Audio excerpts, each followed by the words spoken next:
어떤 여자가 한 남자를 만나게 되었는데 이 남자가 너무나 반듯하게 보이고 또 매사에 아주 완벽하고 정말 신사 같은 남자로 보여져서 결혼을 하게 됐답니다. 그런데 웬걸 결혼하고 나서 보니까 하루 만에 이 사람하고는 평생 못 살겠다 이런 생각이 들더랍니다. 너무나 이 사람은 완벽주의자인 거예요. 그래서 아내에게 요구하는 것이 한도 없고 끝도 없고 정말 그것을 따라가기가 너무나 힘들다는 것이죠. 얼마 지나지 않아 이 남자는 정말 폭군으로 돌변하는데 자기의 규정과 규율과 요구 앞에 부합되지 못하면 여자를 두들겨 패고 폭력을 행사하고 비난하고 이러는 것이죠. 너무너무 힘겨웠던 것입니다. 나름대로 여자는 그 규율과 요구하는 것에 맞추려고 애를 쓰지만 그럴수록 실수는 더 많아지고 또 그럴수록 고통은 더 가중되고 나는 정말 안 되는가 보다, 남편이 원하는 수준에 이를 수가 없는가 보다 라는 엄청난 그 자기 포기와 무력감, 자괴감 이런 것들을 더더욱 힘들어지는 것이죠. 그래서 매일같이 너무나 고통을 받으면서 정말 죽고 싶어도 죽어지지 않는 그런 고통 중에 살고 있었는데, 그러다가 어느 날 그만 그 지독스러운 남편이 그냥 죽어버리고 말았습니다. 처음에는 충격을 받았지만 아내가 시간이 지나고 나서 좀 지나고 보니까 이제는 해방감이 찾아오기 시작하는 것이에요. 그러다가 문득 어떤 사람을 통해서 한 남자를 새로 알게 됐습니다. 그래서 그 새 남자와 다시 재혼을 하게 되어졌죠. 그런데 알고 보니까 이 재혼한 남자는 과거 자기가 오래전에 사랑했던 첫사랑이었던 거예요. 실제로 이 여자는 그 과거의 그 첫사랑이 자기를 사랑해 주는 것을 박차고 걷어차고 그리고 그렇게 인생을 방황하다 그 못된 남자를 만나서 지독스러운 고통의 세월을 보내왔던 것이죠. 이 첫사랑 남편은 이 아내를 얼마나 끔찍이도 사랑하는지 마치 자기의 생명이라도 내어주는 것처럼 말이죠, 온 힘을 다하여 지극정성으로 이 아내를 사랑합니다.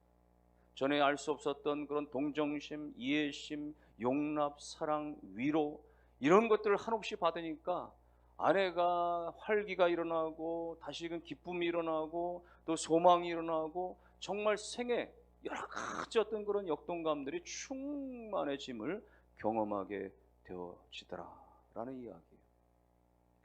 여러분, 지금 들려지는 이야기는 어떤 가정의 특별한 케이스를 제가 설명하는 게 아니고 혹은 무슨 드라마나 어떤 영화, 소설의 이야기를 따다가 제가 이야기하는 게 아니고 오늘 우리가 읽은 이 본문의 말씀을 좀 풀어서 제가 설명하는 첫사랑을 다시 찾은 한 여인의 이 축복에 대해서, 행복에 대해서 설명을 하고 있는 것입니다.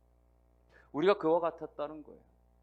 우리가 율법이라고 하는 것을 남편으로 삼아서 살 동안 우리의 남편 된 그 율법이 얼마나 우리를 지독스럽게 요구하고 우리를 끝까지 그렇게 몰아붙이는지, 우리는 그 남편 된 율법 아래 살 동안에는 정말 고통스러웠고 우리는 나름대로 지킨다고 애를 썼지만, 나름대로 따라간다고 애썼지만, 나름대로 최선을 다했지만 그러면 그럴수록 너무나 정말로 이 완성되지 않는, 인정받지 못하는, 정말로 충족되지 못하는 그 한없는 그 고통 속에서 살 수밖에 없었다라는 이야기를 하는 것이에요.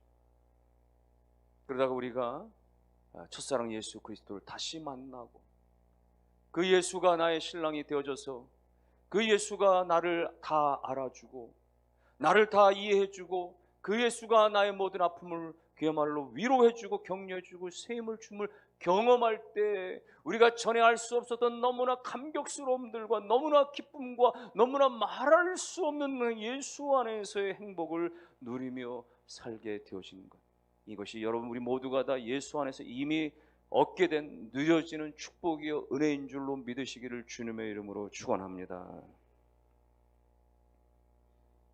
여러분 율법이라고 하는 남편의 존재는요 너무나 가혹스러웠어요.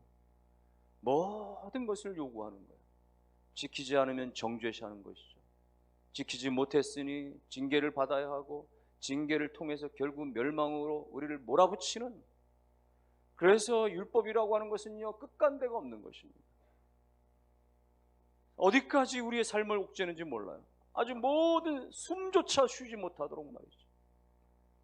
율법의 조항들은 무수하게 많습니다. 과거 이 유대인들뿐만 아니라 지금도 여전히 이 정통적인 율법주의자들, 정통 유대인들은요, 여전히 이 율법들을 줄줄이 외워가면서 그것들을 끊임없이 지키려고 노력을 하죠.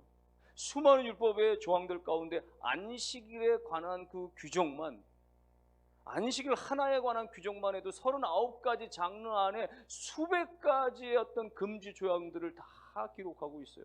그것을 다 지켜내야 된다는 거죠. 이를테면은 안식일에는 불을 켤 수도 없고 불을 끌 수도 없고, 그러니까 이 불을 일으키는 거, 그래서 여러분 자동차는요, 엔진을 켜는 순간 이 스파크가 일어나서 연료에 불을 태우는 거니까, 그러니까 결국은 안식일 날은 절대 자동차를 몰 수가 없는 거예요.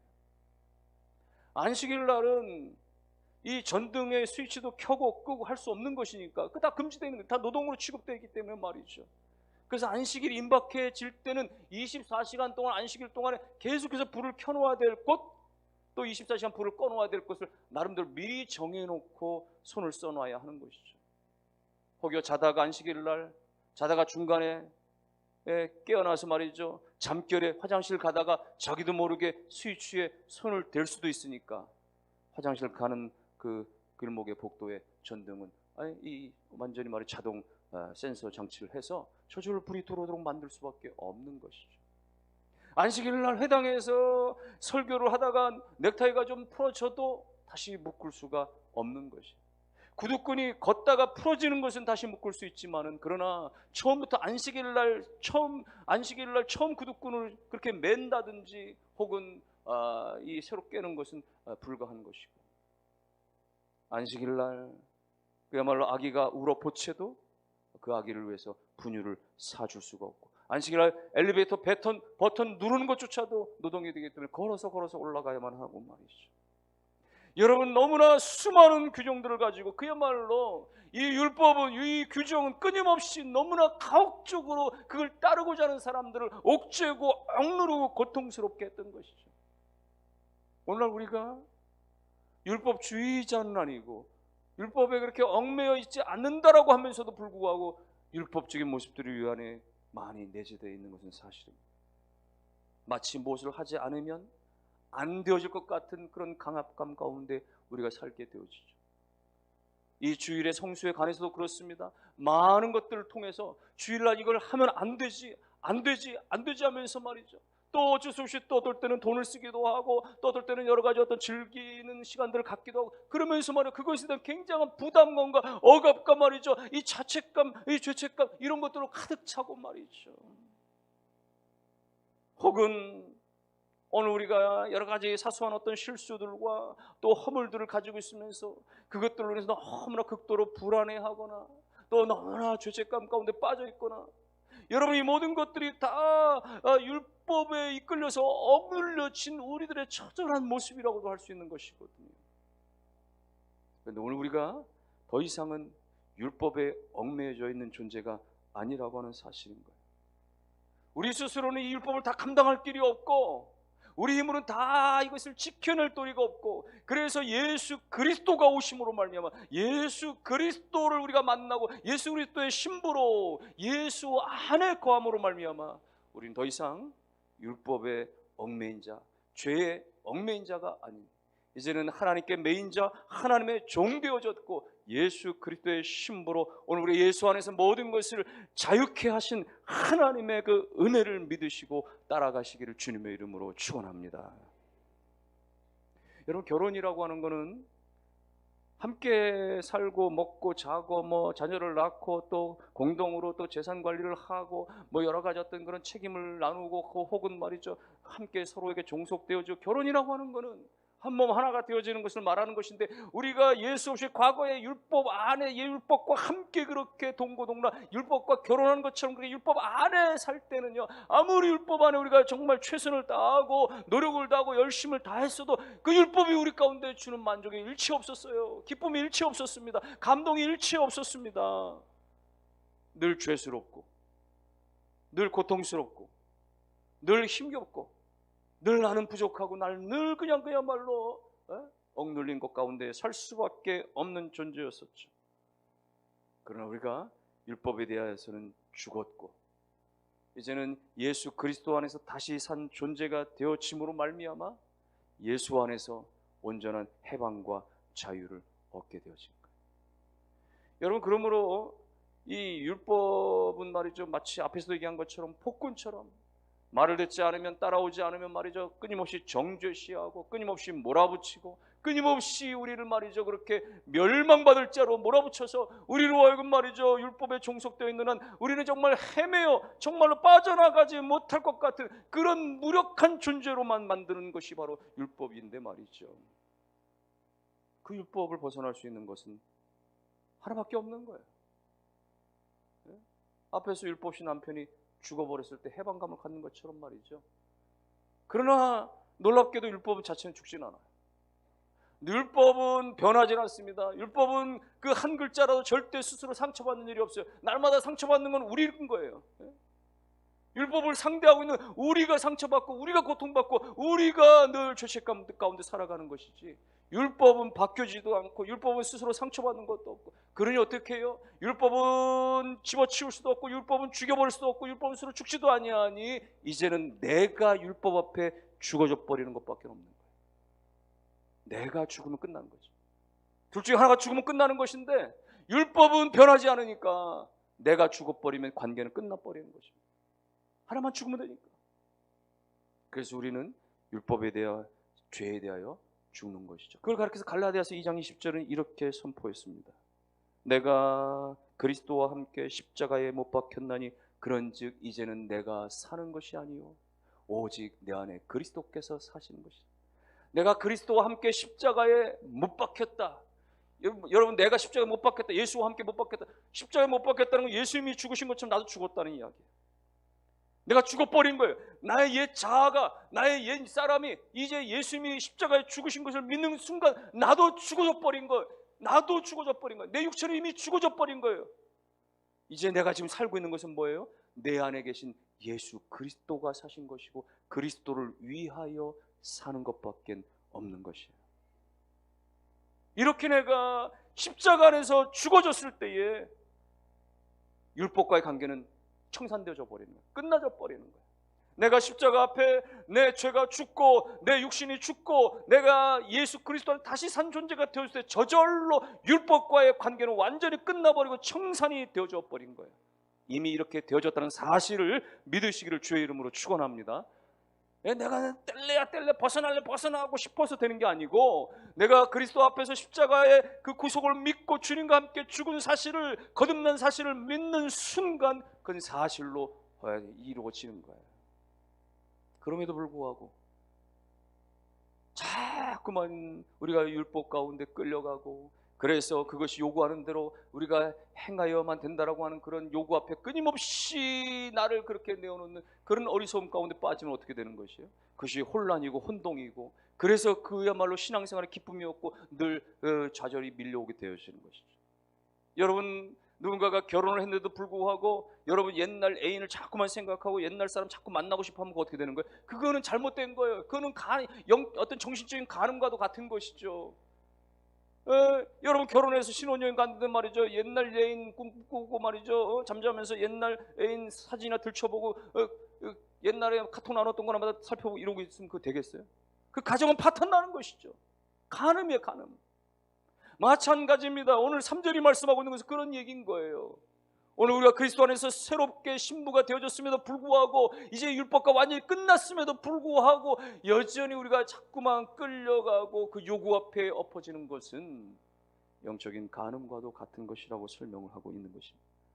사랑하는 성도 여러분들이요, 오늘 우리가 예수 그리스도 안에서 그리스도를 온전히 믿는 그 믿음 안에서 나는 죽고 율법과의 관계는 완전히 청산되어졌고 더 이상 죄에 이끌려지는 인생이 아니라는 사실을 믿으시기를 주님의 이름으로 축원합니다. 죽으면 끝나는 거예요. 십자가 앞에 죽으면 끝나는 거예요. 옛날에 궁전에서는 말이죠, 궁궐에서는 말이죠, 내시나 환관들은요 전부 다 거세를 당했죠. 예? 거세를 당했다라고 남성의 기능이 완전히 상실됐다라고 하는 것이에요. 주변에 아무리 어여쁜 궁녀들이 많아도 절대로 유혹을 받을 수가 없는 것이에요. 완전히 남성적인 것이 죽어져 버렸기 때문에 그런 것이죠. 여러분, 여전히 우리가 죄에 끌려가고 여전히 우리가 유혹 가운데 엎어지고 있는 것은 뭐예요? 내 안에 여전히 옛 자아가 완전히 그리스도 십자가 앞에 완전히 아직도 죽지 못하고 아직도 살아있다라고 하는 것을 반증하는지 모르는 것이에요. 사랑하는 성도 여러분들이요, 오늘 예수 그리스도의 십자가 앞에 내가 온전한 믿음을 가지고 그리스도가 십자가에 달리심 가운데 나도 거기에 못 박혀 나의 모든 옛자는 다 죽어졌음을 온전히 믿으시고 예수 안에서 다시 사신 예수만이 내 안에 일어나고 내 안에 모든 것이 예수의 영광을 위하여 살아가는 기쁨의 존재가 된 사실 믿으시고 사시기를 주님의 이름으로 축원합니다. 여러분, 과거에 우리가 율법 가운데 살던 시절과 지금 우리가 예수 안에 은혜 가운데 살아가는 것을 비교해 보세요. 생각해 보세요. 율법과 함께 우리가 살아갈 때는 나름대로 최선을 다했지만 거기에는 여전히 죄만 있었고 여전히 욕심만 있었고 여전히 멸망만 있었던 것이, 그것이 5절에는 이렇게 기록을 하는 것입니다. 5절에 보면 육신이라고 하는 단어가 나오고 죄의 정욕이라고 하는 단어가 나오고 결국은 사망을 위하여 열매를 맺게 된다라고 표현하지요.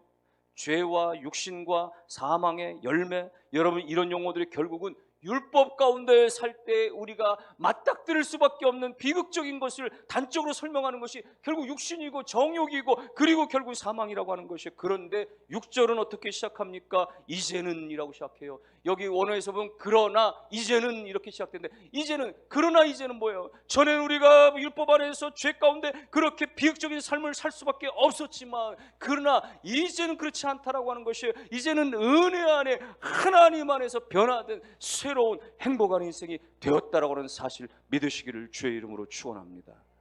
율법은 우리 가운데 요구하지만 그것에 대해서 그야말로 능력은 주지 못하는 존재가 율법인 거예요.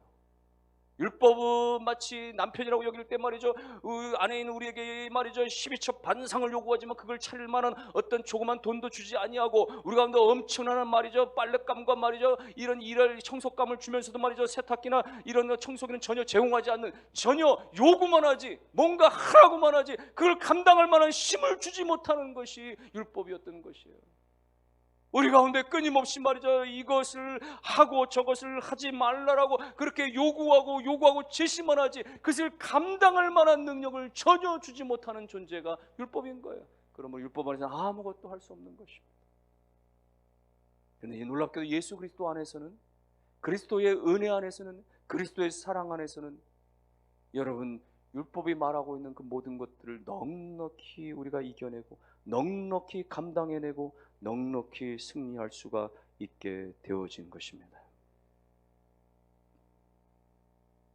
그래서 여러분 율법 안에서 우리가 살 때는 너무나 말이죠 우리가 정말 얽매여서 고통스러웠지만 그러나 예수 그리스도 안에서 우리가 그 은혜 안에 살면서 정말 주님께서 나를 너무나 사랑하시는 것을, 너무나 내가 율법 전에 있을 때나 지금이나 여전히 나를 한결같이 사랑하시는 그 예수 그리스도의 사랑을 깨닫게 되어지는 것이죠. 나를 얼마나 사랑하시는지, 내가 지난날 죄 가운데 이끌려서 수없이 그 율법에 얽매여서 수없이 그 죄의 정욕 가운데 빠져 살았던 그 모든 것들에 대한 죄의 삭세대에서 죄로 말미암는 그 모든 내가 정말 잘못했던 것들에 대해 결국 내가 삭스를 갚을 수밖에 없었는데 친히 예수 그리스도가 십자가에 달려 죽으심으로 말미암아 나의 모든 죄를 다 사해 주신 그 신랑 예수께서 나의 모든 죄를 다 사해 주신 그 놀라우신 사랑을 생각할수록 우리 가운데는 감격만 있고 감사만 있게 되어지는 것입니다.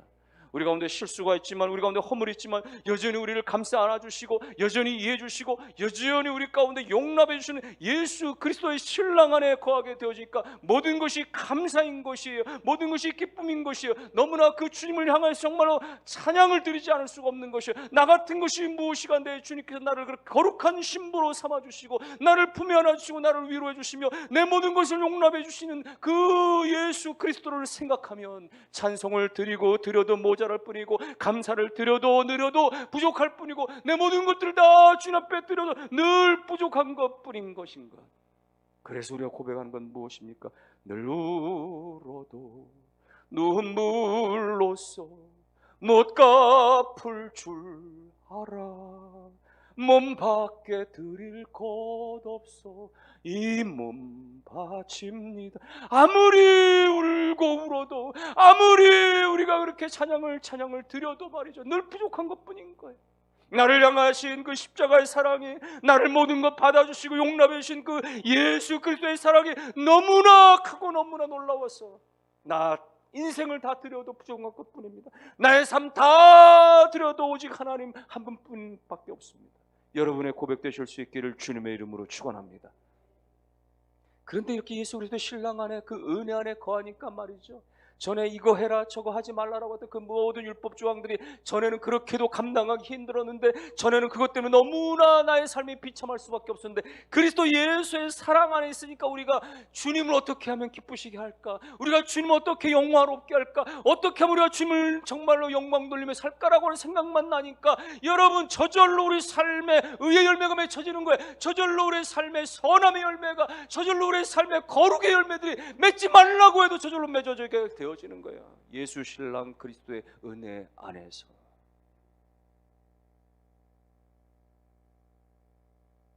어떤 청소년 아이가 말이죠, 아주 말썽을 부려 부모에게 그렇게 속을 썩이고 학교 선생님 말도 안 들어서 선생님한테 늘 그렇게 말이죠 꾸중을 듣는 그런 신세인데도 이 아이가 부모 말도 안 듣고 선생님의 징계도 안 듣고 손 쓸 길이 없어. 근데 어느 날 이 아이가 여학생 하나를 좋아하게 생겼다. 한 여학생이 반하고 그 여학생과 교제하기 시작하면서 저절로 달라지게 했어요.